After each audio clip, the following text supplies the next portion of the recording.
안녕하세요. 트렌드 코리아 톡톡 진행을 맡은 고예림입니다. 오늘 첫 순서는 가까이 톡 시간인데요. 인물에 대해서 더 깊이 있게 알아보는 시간 가져보도록 하겠습니다. 오늘은 트로트 가수 이하신님과 함께 하도록 하겠습니다. 안녕하세요.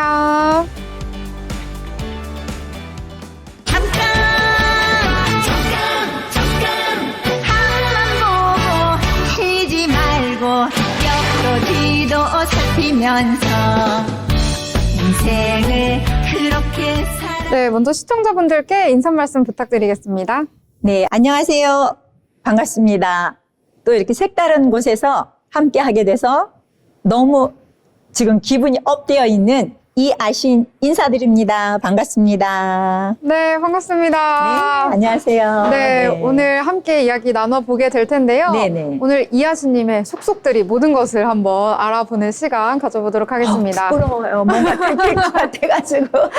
모든 걸 파헤치는 시간이니까요. 네네. 네, 편안하게 이야기해 주시면 될 것 같은데요. 네. 자, 일단은 가수분을 모셨으니까 네. 어떻게 이 가수의 길에 접어들게 됐는지 그 시작점부터 함께 이야기를 해보면 좋을 것 같아요. 아, 보통 가수라고 하면 저는 어려서부터 뭐 이런 게 뛰어나고요. 막 이런 분들이 굉장히 많이 계시거든요. 근데 저 같은 경우에는 정말 노래를 못했어요. 그리고 더 중요한 게 아버지가 맨날 저한테 뭐라고 말씀하셨느냐면 난 노래 잘해 했는데 아버지는 박치예요. 그리고 엄마가 또 내가 노래 잘해 했는데 엄마는 또 음치예요. 근데 이제 그 사이에서 태어났는데 중요한 게 뭐냐면 엄마 아버지가 노래를 못 하셨는데도 평상시에 막 잘한다고 하셨거든요. 그러다 보니까 어느 순간인가 정말 엄마 아버지가 노래를 조금 잘하시는 것 같아요. 그래서 느낌상 나도 한번 해볼까? 라고 엄마 아버지가 하시는 노래를 따라 하다 보니까 어느 순간에 제가 이 자리까지 오게 됐습니다. 네. 그러면 따라하다 보니까 저절로 이 노래 실력이 키워졌다 이렇게 보면 되는 네, 건가요? 맞습니다. 오, 네, 그래서 대단한데요. 그 환경이 굉장히 중요하다고 생각해요. 네, 정말 대단합니다. 또 음치와 박치 부모님 네. 사이에서 이렇게 성장을 하고 가수의 길로 들어서게 됐다라고 이야기해 주셨는데요. 자, 그런데 이름 여러분들께서도 들으시면서 이하신 이름이 참 독특하다라고 느껴지실 것 같습니다. 이 예명에 혹시 좀 특별한 뜻이 담겨져 있을까요? 아, 이왕에 이 세상에 태어났으니까, 네, 아름답고 신비스럽게 활동을 하면 어떨까 싶어갖고 그렇게 이름을 지었습니다. 오, 네. 이왕에 태어난 김에 네. 아름답고 신비롭게. 신비롭게 네, 활동을 네. 해보자. 네, 이거는 네, 맞습니다. 직접 장명하신 건가요? 아, 어떤 분이 이제 주변에 계신 분들이 예명을 한 10개 정도를 주셨어요. 근데 그 중에 하나가 이제 제가 이제 이렇게 찾아봤거든요. 그랬더니 이미 가수님들이 많이 활동을 하고 계셔서 이 아신이라는 이름은 한 분도 안 계신 거예요. 그래서 이거 너무 좋다 하고 나서 이제 제가 이하신이라고 하고 나니까 또 장명을 해주시는 분들이 계시잖아요. 그분이 어느 날 연락을 주시는 거예요. 이름 너무 잘 지었다. 차라리 호적을 바꿔라. 이렇게 말씀하시더라고요. 그래서 그 지금 정도로. 만족하고 있어요. 네. 네. 이름 저도 딱 듣자마자 딱 각인이 되는 게, 정말 대중 앞에서는 이 직업을 가지신 분들에게는 정말 좋은 이름이다라는 생각이 들기도 했습니다. 감사합니다. 지금 워낙 말씀을 잘하셔가지고, 네네. 뭐 떨린다 이런 건 없으실 것 같은데, 그래도 여러 무대를 서면서 좀 떨렸던 순간이 있을 것 같아요. 좀 기억에 남는 순간이 있을까요? 늘 기억에 남고요. 실은 늘 떨려요. 어디 가나 떨리는데 가장 기억에 남는다라고 하는 건 이제 제가 앨범을 내면서 어느 무대에 딱 섰는데 가사가 하나도 생각이 안 나요. 갑자기 제 노래인데도 생각이 안 나가지고 갑자기 막 저 나름대로의 막 이렇게 작사를 하면서 불렀던 기억이 있거든요. 근데 그럼에도 불구하고 관중에 계신 분들이 이제 가사가 틀렸는데도 와 막 이렇게 박수를 쳐주시니까 저도 모르게 이렇게 해도 되는가 싶어가지고 그냥 막 불렀던 기억이 있는데 실은 그 다음부터는 노력을 해서 절대 가사를 잊지 않습니다. 그러니까 네. 그 즉석에서 즉흥으로 가사를 그럼 지어서 부르신 거예요? 네, 맞습니다. 오. 막 바다에서 참새가 뛰어놀고요. 막 이런 식으로 지은 적이 있어요. 네. 제가 보니까 너무 부러운 게, 네. 이 떨지 않는 방법, 이 많은 사람들 앞에서 좀 떨지 않는 방법 시청자분들도 궁금하실 것 같아요. 뭐 발표를 한다든지 사람들 앞에 설 때 좀 긴장되고 두근거리고 네네. 좀 목소리도 떨리고 이런 경우가 많이 있잖아요. 네네. 좀 팁을 주신다면 어떤 것들이 있을까요? 떨리지 않을 수는 없는 것 같아요. 저도 정말 떨릴 때는요, 마이크 딱 잡잖아요. 그러면 이러고 이야기할 때도 있어요. 그런데요, 막 이럴 때가 있거든요. 근데 이제 가장 좋은 건, 제가 일반적으로 생활할 때 하고, 이렇게 인터뷰를 하신다든지 아니면 노래를 부르면 하나 주특기가 있어요. 그게 바로 뭐냐면, 눈이 반으로 줄어들어요. 그러니까 웃는 거예요. 이렇게 미소를 짓고 웃다 보면은 나도 모르게 약간의 여유로움이 생기더라고요. 그래서 저는 나름대로 떨리지 않는 방법은 웃으면서 하는 거다. 이런 생각을 항상 많이 갖고 있어요. 오, 네. 그냥 웃으면 되는 거군요. 네네. 오. 근데 이제 웃다가도 떨리면 또 이런 증상이 나타나요. 한쪽 입술이 막 실룩실룩 올라갑니다. 그러니까요. 그것 때문에. 근데 웃는데, 네. 이제 훈련인 것 같아요. 이렇게 많이 웃으시면서 그냥 이렇게 하다 보면 뭐 그렇게 많이 떨리진 않는 것 같아요. 저만의 나름대로. 네. 네.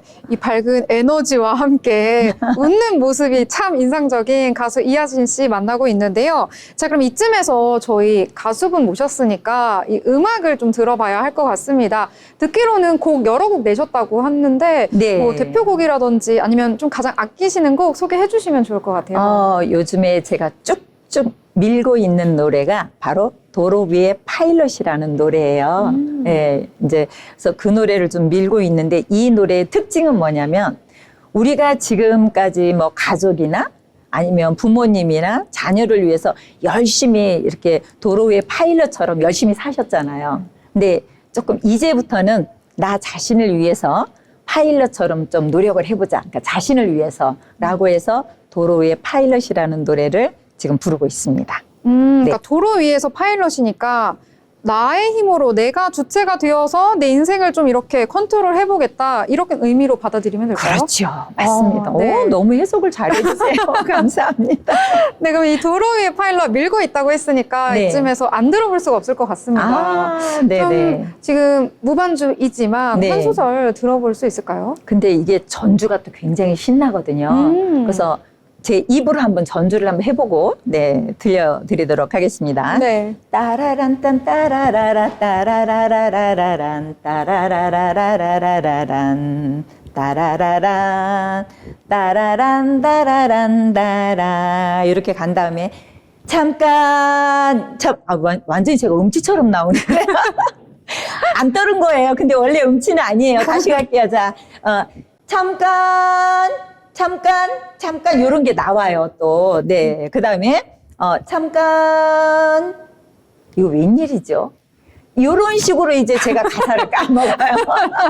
이제 절대 안 잊어버리신다고 그러셨는데. 네네네. 요런 식으로 제가 깜빡깜빡 합니다. 근데 제 가사에도요, 깜빡깜빡 이런 게 또 나와요. 그래서 다시 한번 가도록 하겠습니다. 네. 잠깐, 앞만 보고 달리지 말고 옆도 뒤도 살피면서 인생을 즐겁게 살아요. 네, 요딴 식으로 갑니다. 네. 아니, 캐릭터가 너무 네. 밝으시고 이 음악이랑 딱 찰떡궁합으로 맞아가지고 그러니까 흥이 모든 나는데요? 분들이 놀라시는 게 네. 제가 이제 대기하고 있을 때는 요저 숙녀예요. 이러고 있다가 네. 제 차례가 딱 되면은 저는 이제 악기를 못 다루거든요. 네. 그러다 보니까 그냥 가서 막 뛰어요. 네. 잠깐 하면서 네, 뛰면서 부릅니다. 네, 이 몸이 그냥 아끼시네요. 이 목소리와. 맞습니다. 네, 어. 저는 악기를 못 다루니까 이렇게라도 해야 좀 네. 저의 에너지도 좀 이렇게 발산이 되면서 관중들이 굉장히 좋아하시더라고요. 어떤 분들은 막 이렇게 제가 막 땀 흘리고 벙벙 뛰면은요, 어르신들이 그것도 한 60 넘으신 분들이 오셔갖고 막 5,000원짜리 쥐어주고 10,000원짜리 쥐어주고 이런 분들도 계세요. 고생한다고? 네. 애쓴다 이러시면서. 그러니까 열심히 하는 게 보이니까. 네, 맞습니다. 네. 너무 네. 즐거운데요. 정말 이 도로 위의 파일럿, 이 시청자분들께도 딱 각인이 이름처럼 되었을 것 같습니다. 네, 자, 감사합니다. 이렇게 노래 들어보니까 네. 또 여기서 알고 싶은 게 네. 이 노래를 잘 부를 수 있는 비법 같은 것들 이 가수분들께 좀 전수 받고 싶잖아요. 네. 혹시 간단한 팁이라든지 이렇게 하면은 좀 노래 잘 부르는 느낌이 난다 뭐 이런 것들이 있을까요? 그러니까 선천적으로 워낙 그 왜 우리가 뭐라 그러죠? 옛날부터 원래부터 태어날 때부터 잘하면 신동이라 그러잖아요. 근데 저는 음치, 박치이신 부모님이 계신 데서 이제 가수가 된 거잖아요. 그러니까 가장 중요한 게 뭐냐면 연습인 것 같아요. 그리고 연습도 짧게 연습을 하는 게 아니고 시간이 있는 것 같아요. 어느 정도 시간이 지나면 그냥 잘하시는 것 같더라고요.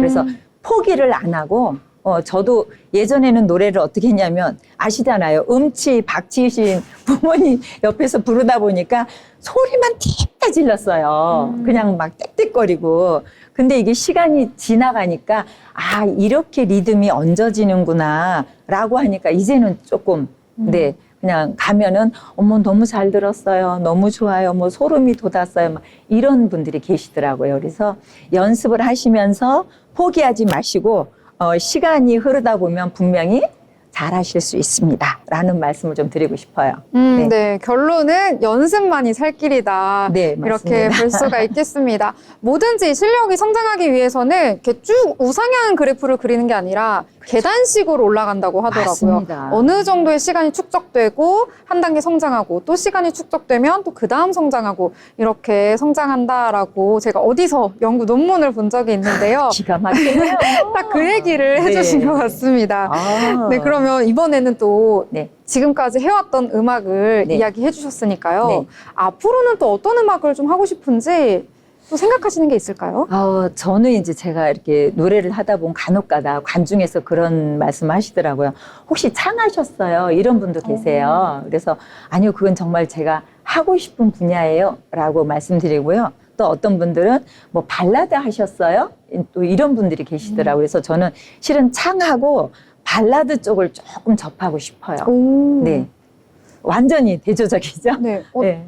또 다른 이유가 특별히 있는 건가요? 아, 왜냐하면 이렇게 각 분야별로 제가 좀 익히다 보면은 트로트 뮤지컬이라고 하는 걸 좀 만들고 싶어요. 오, 트로트 뮤지컬. 네, 그래서 이제 노래로 트로트나 판소리나 뭐 발라드나 이렇게 좀 섞어가지고 뮤지컬처럼 만들어가지고 네. 죄송합니다만 제가 주인공이 되고 싶습니다.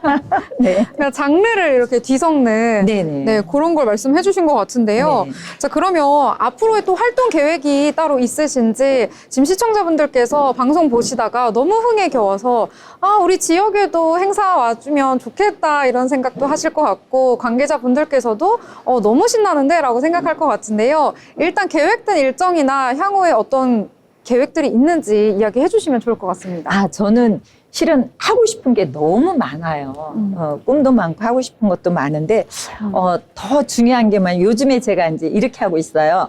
도전 천곡? 해가지고 제 나름대로 그냥 색다른 곡을 매일 한두 곡씩 이렇게 불러보는 거거든요. 그러다 보니까 뭐, 민요도 해야 되고, 그죠? 발라드도 해야 되고, 또 트로트도 해야 되고, 그렇게 해서 좀 많이 풍성하게 만들어서 아까 말씀드린 대로 조금 이제 계획은 그거예요. 여성분들만 모셔놓고 이렇게 콘서트를 하고 싶고요. 또 남성분들만 모셔놓고 콘서트를 하고 싶고요. 다음에는 부부가 모여 있는 곳에서 콘서트를 하고 싶어요. 근데 이제 이 꿈을 이루려면 제일 부러운 게 팬이에요. 이하신 팬이 얼마나 됩니까? 라고 이렇게 여쭤보면은요, 저는, 네, 5명입니다. 라고 말씀드리고 싶어요. 우리 가족. 아직은 팬이 형성이 안 되어 있어서, 만약에 오늘 이 계기로 이렇게 좀 함께 해주시는 분들이 이하신 팬이고 싶습니다. 라고 하면 제가 팬클럽을 만들어서 솔선수범 팬들에게 좀 함께 하고 싶은 그런 꿈도 있습니다. 네, 일단은 나의 팬들 더욱더 네. 많아지기를 바란다. 이런 이야기 또 즐겁게 해주신 것 같습니다. 네. 자, 그러면 마지막으로 시청자분들께 혹시 못다한 이야기라든지 하고 싶은 이야기가 있다면 전해주시죠. 벌써 말씀드리긴 너무 안타까워요. 이렇게 끝나는 거잖아요. 아니 되옵니다. 할 말이 너무 많아가지고 네 그런 것 같아요. 일단은 뭐 많이들 응원해 주셔서 너무너무 감사드리고요. 이제 요즘에 우리가 그 초고령화 시대라고 이야기하잖아요. 그러다 보니까 편찮으신 분들도 굉장히 많으세요. 근데 아까 말씀드린 대로 우리가 말의 힘이라고 이야기하잖아요. 난 아파도 난 안 아파요, 건강해요 라고 말씀하시게 되면 건강해지거든요. 저 역시 마찬가지로 음치 박치이신 부모님한테서 태어났지만 잘할 수 있어요 라고 하니까 또 가수로 데뷔를 했잖아요. 그래서 모든 분들이 긍정적인 마인드로 본인의 의지를 가지면 얼마든지 할 수 있습니다 라는 말씀을 드리면서 꼭 부탁드리고 싶은 건 유튜브 이런 데 검색을 해주시면요. 이하신 네, 구독 좀 많이 해주세요. 네, 갈구합니다. 네, 마지막으로 또 많은 분들의 사랑 기원하는 멘트로 마무리해 주셨습니다. 오늘 함께하면서 시간이 정말로 빠르게 지나간 것 같습니다. 정말 긍정적이고요. 밝은 에너지가 시청자분들께도 고스란히 전해진 것 같은데요. 앞으로 가수 이하신 씨 많은 사랑과 성원 부탁드리도록 하겠습니다. 함께해 주신 이하신 씨 감사합니다. 네, 감사합니다.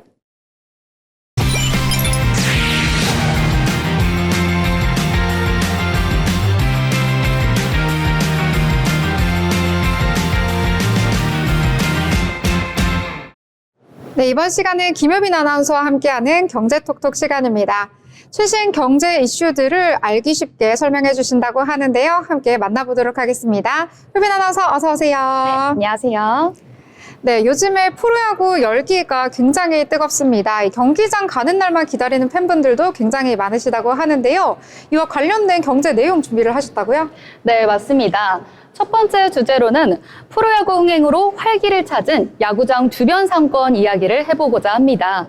최근 프로야구 인기가 급상승하면서 경기날 야구장 주변 상권 매출도 덩달아 뛰고 있다고 합니다. KB국민카드가 올해 프로야구 경기일의 상권 매출을 분석해봤더니 작년 대비 무려 90%나 증가했다고 합니다. 네, 와, 거의 2배 정도나 올랐다, 이런 효과를 볼 수가 있었다라고 볼 수가 있겠는데요. 이 경기를 즐기는 이 팬들의 열기가 이 경기장뿐만 아니라 이 상권에도 전해진 것 같다라는 생각이 듭니다. 자, 그러면 특히 이 중에서도 어떤 업종이 특히 눈에 띄었을까요? 네, 특히 치킨과 패스트푸드 음식이 166% 급증했고요. 편의점도 122%, 주점과 음식점, 커피 전문점 매출 역시 각각 76%나 증가했습니다. 제과점과 빵집 매출도 62% 늘어났습니다. 야구 팬들이 경기 전후에 간단하게 즐길 수 있는 음식들을 주로 찾는 경향이 뚜렷하게 나타났습니다. 네, 정말 다양한 업종에서 혜택을 봤다라고 볼 수가 있겠는데요. 그 중에서도 큰 수혜를 본 지역이 따로 있다고요? 네, 맞습니다.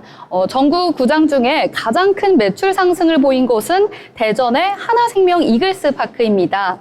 이곳이 전체 매출 증가의 46%를 차지하며 압도적인 1위를 기록했는데요.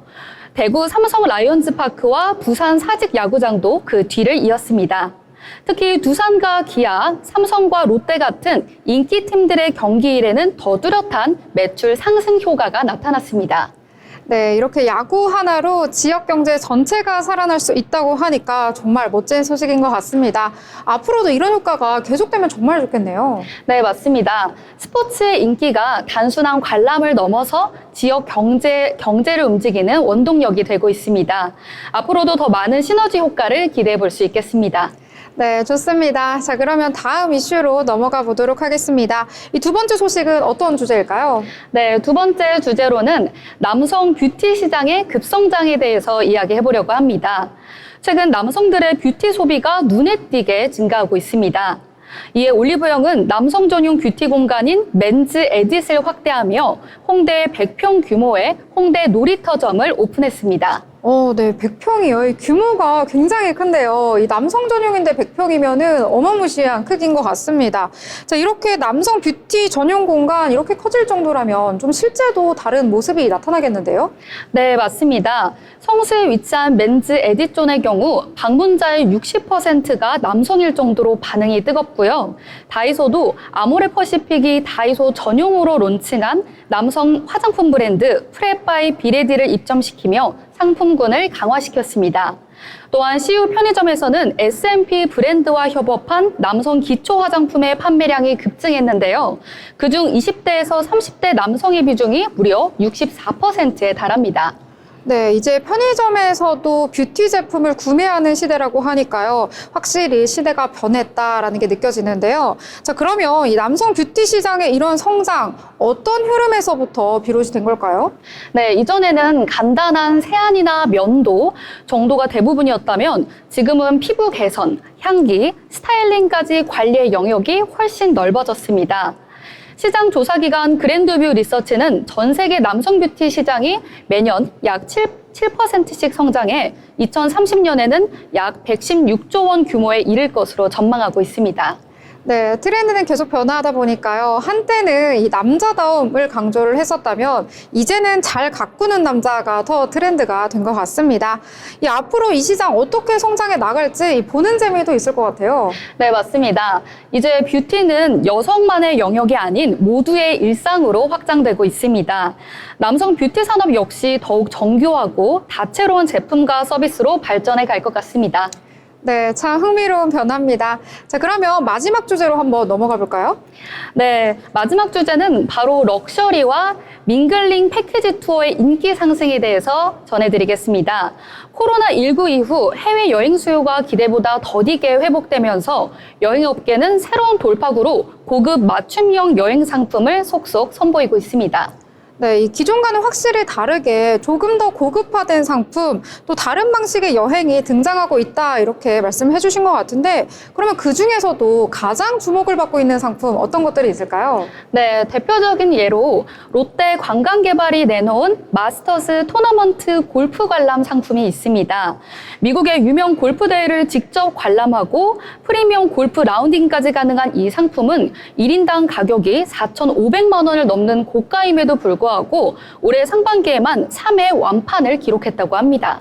네, 와, 정말 고가인데도 완판이라니까 인기가 정말 대단하네요. 자, 그러면 그만큼 또 여행에 대한 소비자들의 기대 좀 다르다, 높다, 이렇게 볼 수가 있겠군요. 네, 맞습니다. 단순히 관광지만 도는 것이 아니라 자신만의 의미 있는 경험을 추구하는 수요가 늘어난 결과인데요. 이와 함께 밍글링 투어도 새로운 트렌드로 떠오르고 있습니다. 네, 밍글링 투어, 저는 처음 들어본 이름인데요. 이건 또 어떤 내용일까요? 네, 밍글링 투어는 처음 만난 사람들과 다양한 체험 활동을 함께하며 어울리는 소셜 여행입니다. 요가 클래스, 와인 위스키 테이스팅, 현지 요리 클래스 같은 프로그램을 통해서 취향이 같은 사람들끼리 자연스럽게 관계를 맺을 수 있다는 점에서 특히 젊은 세대에서 큰 인기를 끌고 있습니다. 네, 이제는 혼자 떠나는 여행 더 이상 외롭지 않은 시대가 된 것 같습니다. 자, 그럼 이런 색다른 여행 방식 실제로도 많이 확산이 되고 있을까요? 네, 그렇습니다. 한국문화관광연구원에 따르면 코로나19 이전인 2019년에는 패키지 투어 선택 비중이 약 58%였는데요. 올해는 66.2%로 크게 늘었습니다. 단체 여행이지만 개별화된 경험이 가능한 구조로 변화하고 있다는 점에서 의미 있는 전환이라고 볼 수 있습니다. 네, 앞으로 여행이다 하면은요, 함께하는 경험, 또 개인 맞춤, 이것들이 키워드가 되는 시대가 되지 않았나라는 생각이 듭니다. 다양한 세대와 취향을 반영할 수 있는 다양한 여행 상품 나올 수 있기를 한번 기대해 보도록 하겠습니다. 네, 앞으로는 AI를 활용한 개인 맞춤형 여행 추천 시스템도 본격적으로 도입되며 여행의 설계부터 체험까지 전 과정이 더욱 스마트하고 세분화될 것으로 보여집니다. 네, 오늘도 실생활에서 활용될 수 있는 다양하고도 알찬 정보들 전해주셨습니다. 시청자 여러분들께서도 앞으로의 여행 소비의 트렌드를 함께 발맞춰서 함께 즐겨보시면 좋을 것 같습니다. 자, 오늘 김효빈 아나운서의 경제톡톡 함께했습니다.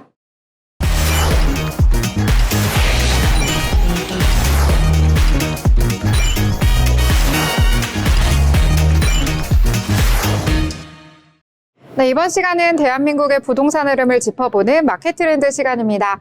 나신혜 아나운서와 함께합니다. 안녕하세요. 안녕하세요. 네, 신혜 아나운서 매번 너무 재미있는 소식 가지고 오시는데 오늘은 어떤 내용일까요? 네, 오늘은 이재명 정부가 이제 이르면 다음 달부터 수도권 주택 공급 대책을 내놓을 것으로 예상되는데요. 오늘은 어떤 내용 담길지 미리 짚어보도록 하겠습니다. 네, 일단 수도권의 주택 공급이다라고 한다면은요, 이 실수요자뿐만 아니라 투자자들도 굉장히 관심이 높을 것 같습니다. 혹시 규모는 어느 정도가 될까요? 네, 16일인 어제 LH와 국토교통부, 서울시 등에 따르면 정부는 수도권에서 신규로 주택 3만 플러스 알파를 확보하는 내용을 담은 수도권 주택 공급 대책을 이르면 다음 달 내놓을 계획이라고 합니다. 대통령실이 수도권 주택 공급 확대 방안을 찾자 국토부와 공공기관도 최근 지구별 대책회의를 잇따라 열면서 대책을 마련하고 있습니다. 네, 3만 플러스 알파 규모가 엄청난데요. 이걸 실현하려면 꽤 힘들 것 같은데 어떻게 계획이 좀 될까요? 네, 먼저 3기 신도시 물량을 늘릴 예정입니다. 당초 17만 3천 가구였던 3기 신도시 물량을 지난해 5만 가구 추가한 데 이어서요. 이번에 용적률 완화와 인근 부지 추가 개발로 2만 가구를 더 늘릴 계획입니다. 국토부와 LH는 3기 신도시별로 추가로 매입할 만한 농지 등을 점검하는 실무회의를 개최하고 있는데요. 그린벨트 해제를 통한 주택 공급 규모도 당초 3만 가구보다 1만 가구 이상 늘릴 것으로 예상되고 있습니다.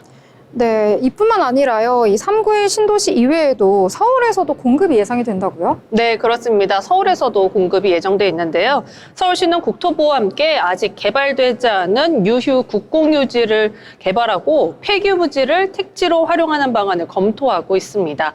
서울 도심의 대표적 주택 공급 원인인 재건축, 재개발 인허가 단축과 용적률 완화도 주요 방안 중 하나로 꼽히고 있습니다. 네, 일단 집을 짓는다라는 소식 너무나 개인적으로는 기쁜 소식이긴 한데요. 저 근데 왜 이렇게 수도권 주택 공급 서두르고 있는 걸까요? 네, 아무래도 집값이 많이 올랐기 때문인데요. 올해 들어서 서울 강남과 인접 지역의 아파트 가격이 가파르게 치솟았습니다. 올해 4만 6,738가구인 서울 아파트 입주 예정 물량은 인허가 지연 등의 영향으로 내년에 2만 8,614가구로 쪼그라들 전망입니다. 서울에서는 공사비 급등으로 인한 공급 부족과 기준금리 인하 기대 속에 매물이 급감하고 신고가가 잇따르고 있습니다. 정부는 공공택지지구와 민간 재건축 사업을 촉진해서 이 시장 불안을 잠재우겠다는 계획인데요. 국토부 관계자는 수도권에 추가로 주택을 공급할 수 있는 방안을 강구하고 있다면서 공급 확대를 통해 시장을 안정화하겠다는 기조에는 변함이 없다고 설명했습니다. 네, 그렇군요. 최근에 보면은 분양가도 오르고 있고 호가도 계속해서 오르고 있는 현상 나타나고 있습니다. 전문가들은 혹시 이런 현상 어떻게 분석을 할까요? 네, 전문가들은 공통적으로 만성적인 공급 부족과 금리 인하 기대를 꼽고 있습니다. 이재명 대통령의 첫 부동산 대책이 세금 규제가 아니라 이 공급 확대에 방점을 둘 거란 관측도 이런 이유 때문인데요. 이미 이재명 대통령이 대선 기간 공약했다시피 세금으로 주택 수요를 억제한 문재인 정부의 기조를 벗어나 수요와 공급 균형을 맞춰서 시장을 안정화하겠다고 밝혔죠. 수도권 3기 신도시 공급 확대, 그린벨트 해제를 통한 택지지구 물량 증대, 재건축, 재개발 활성화 등이 주요 공급 확대 방안으로 거론되고 있습니다. 네, 공급하기 위한 여러 가지 노력들 지금 기울이고 있는 것 같은데요. 자, 그렇다면 올해 이 수도권 공급량 어떻게 예상이 좀 될까요? 네, 올해 서울과 경기, 인천 등 수도권 아파트 입주량은 14만 897가구에 그칠 것으로 보입니다. 작년 수도권 집들이 물량보다 17.9% 적은 규모인데요. 내년에는 11만 4,634가구로 더 급감할 것으로 보입니다. 이 중에서 서울은 2만 8,614가구밖에 차지하지 않고 있습니다. 네, 이 수도권에서 주택 공급 지금 급감하고 있기 때문에 위기 상황인 것 같습니다. 이유가 좀 따로 있을까요? 네, 시장에서는 아무래도 공사비 인상과 주택 착공 물량 급감을 가장 큰 원인으로 지목하고 있습니다. 국토교통부에 따르면 2022년 18만 6,408가구이던 수도권 주택 착공 실적은 2023년 12만 1,091가구로 감소했고요. 또 지난해에는 16만 5,150가구로 소폭 반등한 뒤 올해 들어서 4월까지는 3만 6,058가구에 그쳤습니다. 일반적으로 착공부터 입주까지 한 3년 정도가 시차가 발생하는 점을 고려하면 2027년 이후 입주 물량 감소와 집값 상승이 불가피할 것으로 보입니다. 네, 이 수도권 입주 물량 줄어들게 된다면 아무래도 전세 쪽으로도 타격이 좀 가겠죠? 네, 그럴 수밖에 없습니다. 업계 관계자는 지난 정부에서 수도권 주택 공급을 강조했지만 공사비 급등과 프로젝트 파이낸싱 부실 심화 등으로 공급이 뒷걸음질 쳤다고 평가했는데요. 진보 경제학자의 원로인 이준구 서울대 경제학부 명예교수도 최근 자신의 홈페이지에 올린 글에서 집값 폭등의 전조가 심상치 않다라면서 이재명 정부가 특단의 조치를 취하지 않으면 머지않은 장래에 또다시 집값이 미친 듯이 뛰어오르는 참사가 벌어질 수 있다고 경고하기도 했습니다. 네, 그렇군요. 또 보통 이 새 정부가 출범하게 된다면 한두 달 안에 이 부동산 정책을 내놓기도 하는데요. 이재명 정부에서도 곧 정책을 내놓을 것 같습니다. 이와 관련해서 전문가들은 어떻게 좀 전망을 하고 있을까요? 네, 먼저 단기적으로 말씀드리자면요. 공공 물량을 추가로 늘려서 잠재적인 수요를 진정시키는 한편 중장기적으로는 지방자치단체의 정비사업, 인허가 절차 간소화와 통합 등을 통해서 도심 주택 공급에 집중할 것으로 예상됩니다. 박합수 건국대 부동산대학원 겸임 교수는 200%대인 3기 신도시 용적률을 1기 신도시 재정비 수준인 300에서 350%로 높이고 주택용지 비율을 늘리는 방식으로 공급을 확대해야 한다면서 이렇게 하면 매수 심리를 청약 대기 수요로 전환시킬 수 있다고 말하기도 했습니다. 네, 이렇게 주택 공급이 계속해서 활성화되는 이 시장의 전략 그리고 여러 가지 정책들 나오고 있습니다. 자, 그렇다면 청약 쪽에서도 굉장히 반응이 좋을 것 같은데 혹시 주변의 반응은 어떤가요? 네, 아무래도 이제 주변에 점점 결혼하는 친구들이 생기고 있는데 사실 결혼 준비하면서 가장 중요한 건 신혼집이잖아요.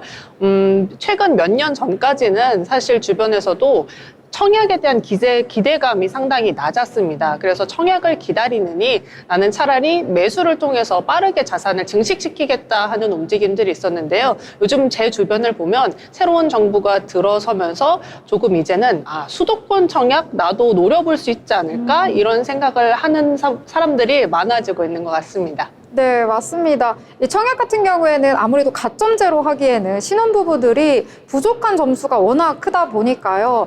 이 청약을 도전하기에는 아직은 역부족이다라는 생각이 많이 들었었는데 새 정부 들어서면서 나도 해볼까라는 희망찬 소리가 계속해서 나오고 있는 것 같습니다. 자, 이렇게 주변의 이야기도 한번 살펴봤는데요. 자, 그럼 이어서 우리 국토부의 움직임도 한번 살펴보면 좋을 것 같습니다. 네, 국토부는 먼저 수도권 택지지구 개발 후보지를 정밀 분석하는 작업에 들어간 것으로 알려졌습니다.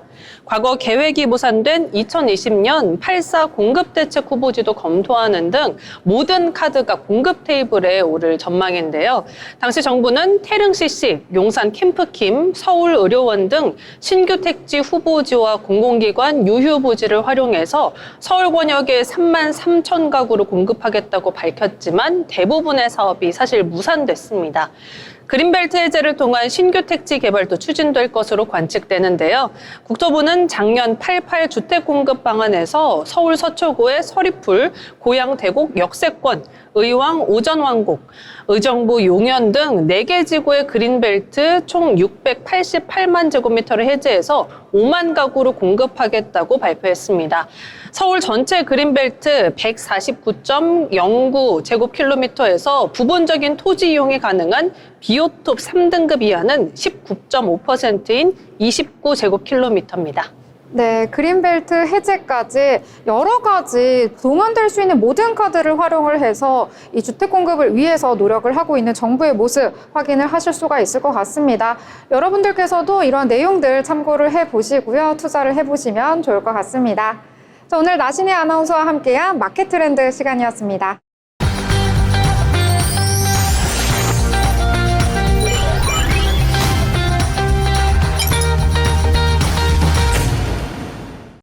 네, 이번 시간은 한 주 동안 기술과 경제를 가장 뜨겁게 달군 뉴스를 빠르게 전해드리는 테크노맥스 시간입니다. 임나연 아나운서와 함께합니다. 안녕하세요. 안녕하세요. 네, 나연 아나운서 오늘은 어떤 내용 전해주실까요? 네, 오늘 전해드릴 소식은요, 바로 수소 도시와 관련이 있습니다. 이게 더 자세히 말씀드리면요, 최근 전 세계적으로 탄소 중립화 그리고 재생에너지 전환이 화두가 되고 있죠. 기존의 전기 위주 에너지 체계가 흔들리고 있는데요. 바로 그 대안이 바로 수소입니다. 특히 화석 연료를 대체할 수 있는 청정 에너지로서 그린 수소가 주목받고 있는데요. 수소는 저장이 쉽고 이동성이 쉽고요. 그리고 연료 전지를 통해 전기와 열을 동시에 생산할 수 있다는 장점이 있습니다. 이런 수소의 장점을 도시 전체에 확장한 것이 바로 수소 도시인데요. 도시의 교통, 전력, 난방, 건축까지 모든 인프라를 수소 기반을 전환해서 자급자족형 에너지 생태계를 만들고 있습니다. 오늘 테크노믹스에서는 수소 도시가 어떻게 가능해졌는지, 그리고 어떤 기술과 정책이 뒷받침되는지, 그리고 글로벌 경쟁은 어디까지 왔는지 자세히 살펴보겠습니다. 네, 그럼 본격적으로 시작을 해보도록 하겠습니다. 첫 번째 챕터, 이번 주 가장 주목받은 기술 뉴스입니다. 이 수소 도시, 이름이 생소할 수가 있어요. 수소는 들어봤는데 사실 수소 도시는 처음이신 분들 많으실 것 같은데요. 어떤 도시들이 어떻게 준비를 하고 있는지 좀 설명을 해주시겠어요? 네, 먼저 우리나라부터 말씀드리겠습니다. 우리나라는요, 수소 경제 이행 기본 계획에 따라서 세 곳의 수소 시범 도시를 계획하고 있습니다. 운영하고 있는데요. 특히 울산은요, 수소 생산을 저장하고 이렇게 산업형 수소 도시로 볼 수 있겠고요. 국내 최대의 수소 생산 거점이라는 강점을 활용해서 산업 단지부터 생활 인프라, 수소 기반으로 전환하고 있습니다. 전주와 완주에서도 시범 운영이 되고 있고요. 수소 버스, 수소 연료 전지, 주택 등 주민 일상에 인접한 수소 인프라를 실증하고 있습니다. 네, 뿐만 아니라 안산까지 있는데요. 안산은요, 스마트 시티와 연계된 첨단형 수소 도시이고요. 수소 통합 관리센터, IoT 기반 에너지 관리를 실험 중이라고 합니다. 이들 도시에서는요, 수소 충전소, 그리고 수소 배관망, 연료전지 보일러 등까지 다양한 요소들이 실제로 구축되고 운영되고 있습니다. 네, 이 수소 도시를 이 미래 에너지의 전략으로 삼고 있는 모습 인상적인데요. 이 외국에서의 사례도 있을 텐데 어떤 것들이 있을까요? 네, 대표적인 사례가 바로 일본에 있습니다. 일본 후쿠시마에 있는데요. 후쿠시마 수소타운입니다. 원전 사고 이후 재생에너지 중심 도시로 전환을 추진하면서 수소 생산, 저장, 활용, 그리고 전 과정을 하나의 단위로, 지역 단위로 구현하고 있고요. 또한 독일도 있습니다. 독일은요, 지역 기반 수소 생태계를 구축하고 있고요. 지역 산업, 교통, 전력을 모두 수소로 전환해서 에너지 자립형 도시를 실험하고 있다고 합니다. 이 외에도 네덜란드, 호주, 사우디아라비아가 있고요. 수소 도시 설계가 활발하게 추진되고 있다고 합니다. 특히 중동 국가는요, 원유 의존도를 줄이기 위한 전략으로 수소 기술에 대규모 투자를 진행하고 있다고 합니다. 네, 정말 세계 곳곳에서 이 수소를요, 이 단순한 에너지로 보는 것이 아니고요, 이 국가 경쟁력의 핵심이 되고 있는 것 같습니다. 자, 그렇다면 이 수소 도시들 현실화되기 위해서 어떤 기술들이 뒷받침이 되어야 하는지 궁금하기도 한데요. 자, 그렇다면 기술이 바꾸는 경제 파트로 넘어가서 자세한 내용들 살펴보도록 하겠습니다. 자, 수소 도시의 기반이 되고 있는 기술들 구체적으로 어떤 것들이 있을까요? 네, 기술을 말씀드릴 건데요. 먼저 연료 전지 기술이 있습니다. 수소와 산소가 전기 화학 반응을 일으켜서 전기와 열을 동시에 만드는 기술이고요. 기존의 발전 방식보다 효율이 높고 유해 배출가스가 거의 없어서 친환경 에너지 기술로 꼽힙니다. 네, 또한 수소 충전 인프라가 수소 도시의 기반이 되고요.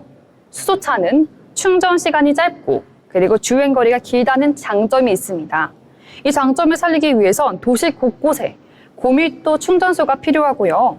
이를 위해선 고압 저장 기술, 그리고 정밀한 안전 센서, 자동 제어 시스템이 필요합니다. 이렇게 유기적으로 작동하기 위해서 고도의 시스템 통합 기술이 필수적이고요.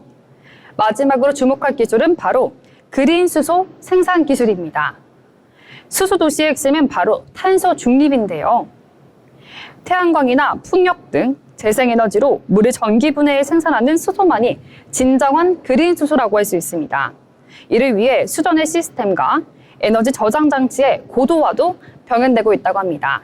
네, 결국에는 수소도 이 깨끗하게 만들어야 의미가 있다라고 볼 수가 있겠는데요. 이 생산부터 사용까지 이 전 과정이 친환경으로 이어져야 완성이 되는 구조다라고 볼 수가 있겠습니다. 자, 그렇다면 이 시장에서의 전망 어떻게 볼 수가 있을까요? 네, 먼저 글로벌 시장 전망부터 말씀드릴 텐데요.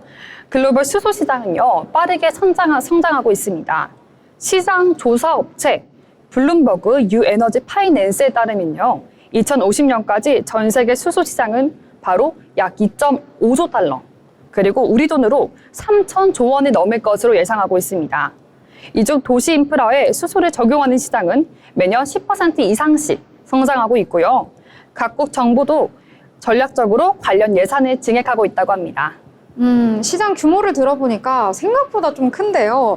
이 구체적인 기업들의 움직임도 있을 것 같습니다. 자세하게 좀 소개를 해주시겠어요? 네, 대표적인 예부터 말씀드리겠습니다. 바로 현대자동차인데요. 수소차 넥소 생산에 넘어서 수소 연료전지 시스템을 해외에 수출하고 있고요. 수소 생태계 전반을 선도하고 있습니다. 네, 그리고 뿐만 아니라 하나솔루션은요. 태양광과 연계해 수전의 수소 생산 기술을 고도화하고 있고요. 포스코는요. 철강 제조 공장에 수소 환원 제철을 도입하면서 산업 현장 중심의 수소 활용을 추진하고 있습니다. 네, 또한 SK, 두산, 그리고 효성 등도 연료전지, 충전소, 저장 탱크 등 다양한 수소 기술 분야에 진출하며 수소 산업을 새로운 성장축으로 삼고 있습니다. 네, 국내에서도 다양한 기업들이 이 수소 기술에 뛰어들고 있는데요. 이 국내뿐만 아니라 해외 시장도 점차 넓어지고 있는 것 같습니다. 이 외국 기업들의 움직임은 어떨까요? 네, 해외 기업도 마찬가지로 말씀드리겠습니다. 해외 기업은요, 역시 수소 경제 전환을 미래 성장 전략으로 보고 있고요. 발빠르게 대응하고 있습니다. 우선 1분의 도요타부터 보겠습니다. 세계 최초로 수소 연료전지 차량 미라이를 상용화한 기업인데요. 최근에는 차량뿐만 아니라 선박, 드론, 발전기 등 다양한 모빌리티 플랫폼에서 연료전지 기술을 적용하고 있습니다. 또한 수소 인프라 확대를 위해 일본 정부와 함께 수소 충전소 네트워크를 지속적으로 확대하고 있고요. 독일의 지멘스 에너지는요, 그린 수소 생산에 집중하고 있습니다. 풍력과 태양광을 이용한 수전의 기술을 고도화하고 있고요. 유럽 전역에서는 수소 파이프라인 구축 프로젝트에도 적극 참여를 하고 있습니다. 네, 그리고 이어서 미국까지 있는데요. 미국의 블룸 에너지는요, 고체 산화물 연료까지 기술로 주목받고 있습니다. 이는 고효율, 저탄소 전력을 공급할 수 있어서 기업 건물이나 그리고 병원, 데이터 센터와 같은 곳에서 활용도가 높습니다. 이처럼 글로벌 기업들은 수소 기술을 단순한 친환경 차원에 넘어서 자국의 에너지 안전 확보, 글로벌 공급망 선점, 그리고 새로운 수익 모델 구축까지 염두에 두고 있습니다. 네, 이렇게 세계 각국이 여러 노력을 펼치고 있는데요. 자, 이제는 수소를 둘러싸고 에너지를 둘러싼 주도권 경쟁에 본격 돌입한 느낌이다라고 볼 수가 있겠습니다. 이 기후위기 등 곧 국가의 산업 경쟁력으로 이어질 수가 있어서 굉장히 중요하다라고 보시면 될 것 같고요. 점점 더 이 흐름이 계속될 것 같다라고 보실 수가 있겠습니다. 자, 그렇다면 다음으로 오늘의 핵심 용어 쉽게 알아볼 시간인데요. 이쯤에서 헷갈릴 수 있는 용어들 차근차근 알아보려고 합니다. 오늘은 어떤 용어 알아볼까요? 네, 먼저 그린 수소입니다. 그린 수소라고 하면은 녹색 수소라고 생각하실 수 있는데요. 이 수소는요, 태양광이나 풍력 같은 재생 에너지로 물을 분해해서 전기 분해에 만든 수소입니다. 생산 과정에서 이산화탄소가 전혀 발생하지 않기 때문에 완전한 무탄소 수소라고 불립니다. 네, 그린 수소 한마디로 완전한 무탄소 수소 이렇게 기억을 해보도록 하겠습니다. 자, 그러면 이번에는 두 번째 용어도 함께 알아볼까요? 네, 두 번째 용어는요, 연료전지입니다. 연료전지는요, 수소와 산소가 반응해 전기를 생성하는 장치고요. 건물용, 차량용, 선반용 등으로 다양하게 활용되고 있습니다. 기존 내연기관보다 효율이 높고 탄소 배출이 없어서 탄소 중립 시대의 핵심 기술로 주목받고 있습니다. 네, 이렇게 두 가지 용어 함께 알아봤는데요. 그린 수소, 또 연료전지, 이 낯선 용어이긴 하지만 수소와 관련된 기술을 이해하기 위해서는 필수적으로 알아야 할 키워드라고 하니까요. 한번 기억해 보시면 좋을 것 같습니다. 자, 그러면 오늘은요, 수소 기술, 수소 도시에 대해서 알아봤는데 이쯤에서 한번 정리를 해볼까요? 네, 오늘의 한 줄 요약 말씀드리겠습니다. 도시 전체가 수소로 움직이는 시대. 수소는 에너지를 넘어서 인프라가 된다 라고 할 수 있겠습니다. 수소 도시는요, 단순히 친환경을 넘어서 에너지 자립과 경제 안보, 도시 경쟁력까지 연결되는 미래형 도시 모델입니다. 이렇게 기술과 정책, 투자까지 함께 움직이고 있습니다. 네, 에너지 패러다임을 변화하는 이 도시의 구조를 바꿀 수 있고 또 시민의 일상을 바꾸는 시대, 이 테크노믹스에서 그 변화의 현장 계속해서 전달을 해드리도록 하겠습니다. 지금까지 임나연 아나운서의 테크노믹스였습니다.